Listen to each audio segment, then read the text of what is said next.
ایک مسلمان کی اصل آزادی کیا ہے؟ ایک مسلمان کے لیے اصل آزادی یہ ہے کہ اس کا دل اور اس کا دماغ دنیاوی چیزوں سے اور لوگوں سے آزاد رہے۔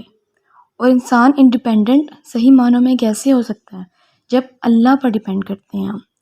فرسٹلی تو ہمیں اس دنیا اور دنیاوی چیزوں سے انڈیپینڈنٹ ہونا ہے کہ ہمارا ان کے ساتھ کوئی لنک نہیں بنتا، نہ ہی ہے۔ جو چیز میٹر کرتی ہے وہ کیا ہے؟ اللہ تعالیٰ۔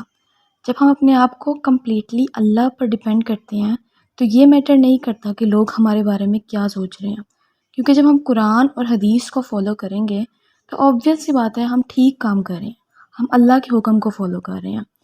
اور آزادی کی بات جو ہے، جہاں تک وہ اسلام نے، قرآن اور حدیث نے جتنی ہمیں آزادی دی ہے اتنی آزادی ہمارے لیے کافی ہے، ہر چیز کے لیے کافی ہے۔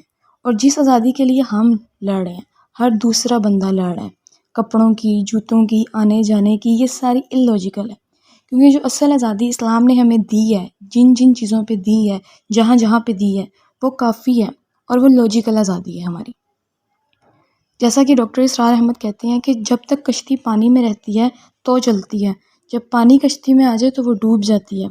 اسی طرح ہم نے لوگوں میں رہنا ہے، لیکن ہم نے اپنے اندر لوگوں کو نہیں رکھنا، ہم نے آزاد رہنا ہے، آزاد اپنے دل اور دماغ کو آزاد رکھنا ہے، فریلی سانس لینا ہے۔